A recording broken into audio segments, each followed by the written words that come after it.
चर्चा करेंगे कि किस तरह से हार और जीत हुई है इन चुनावों में।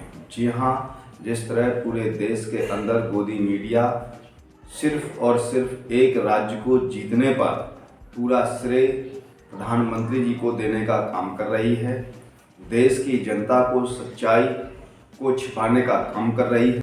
ये मीडिया कब सही पटरी पर आएगी कुछ कह नहीं सकते।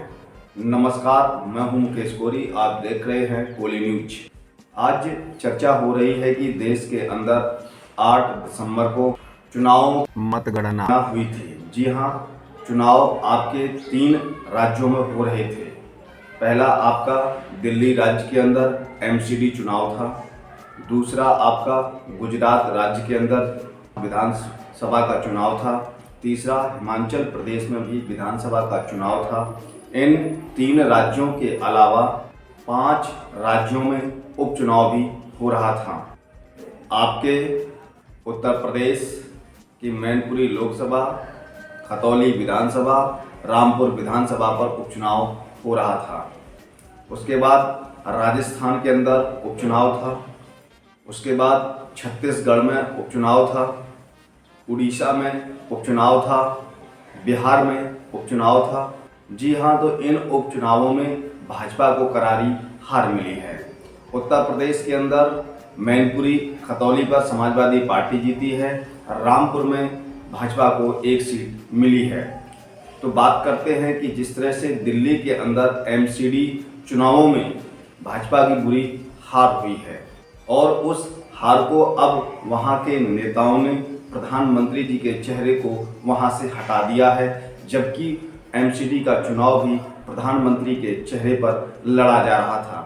रिवाज बदलेगा, इस तरह से भारतीय जनता पार्टी ने अपना गाना दिया था हिमाचल प्रदेश के अंदर और वहां पर प्रधानमंत्री जी ने लगातार बड़ी बड़ी जनसभाओं को किया था। जनता ने वहां उनको नकार दिया और इस बार वहां पर कांग्रेस की सरकार को उन्होंने पूर्ण बहुमत दिया है।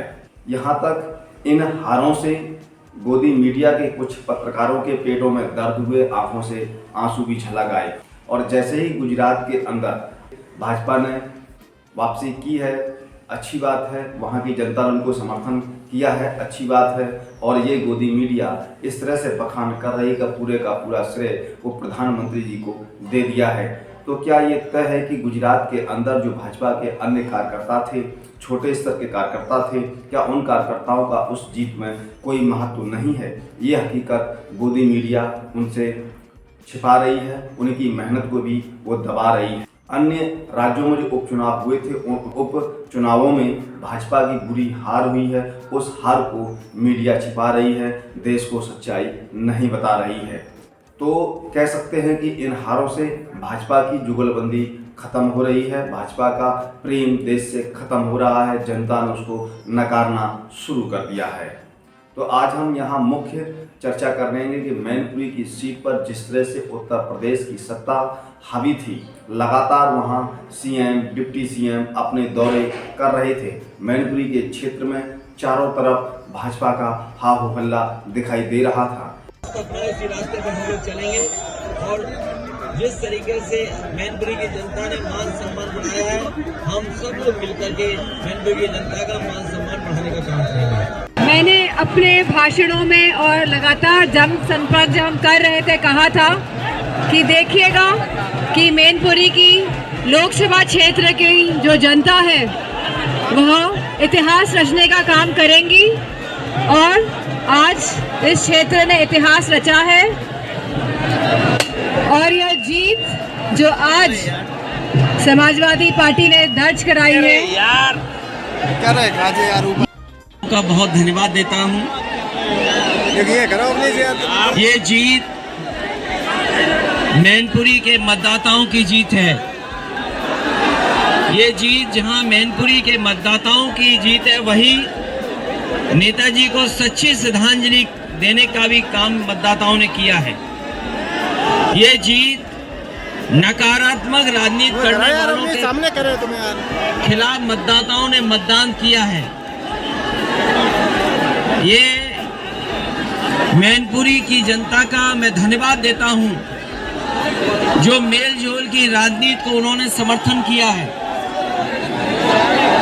मैनपुरी की जनता ने नकारात्मक राजनीति करने वालों को पीछे छोड़ने का काम किया है।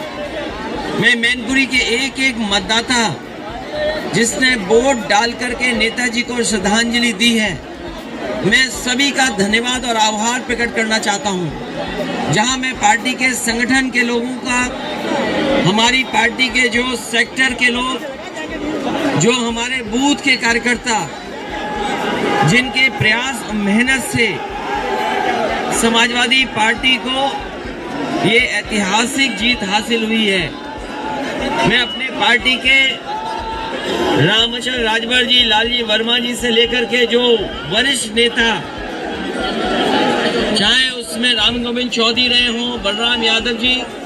मैनपुरी के चुनाव पर जो जिस तरह से दावे किए जा रहे थे, वो दावे सभी के सभी भाजपा के फेल हो गए हैं। ठीक उसी तरह खतौली पर भी आपने देखा कि वहाँ पर मदन भैया शुरू से लेकर जब तक उनको जीत का प्रमाण पत्र नहीं मिल गया, उन्होंने अपनी लीड को नहीं छोड़ा और वो लगातार वहाँ जीतते चले गए। सपा और आरएलडी के गठबंधन ने भाजपा को वहाँ पर गच्चा कर दिया। चुनावों में बाधाएं होने के बाद भी समाजवादी पार्टी ने अपना जन समर्थन वापस किया। मैनपुरी की सीट तो समाजवादी पार्टी की प्रत्याशी श्रीमती डिंपल यादव, यहाँ पर कितने वोट मिले हैं और उनके सामने जो भाजपा के प्रत्याशी रघुराज सिंह साक्य चुनाव लड़ रहे थे, उनको कितने वोट मिले हैं। श्रीमती डिंपल यादव को कुल वोट मिले हैं 6,18,120 वोट और वहीं दूसरी ओर रघुराज सिंह साक्य को यहाँ पर कुल वोट मिले हैं 3,29,659 वोट।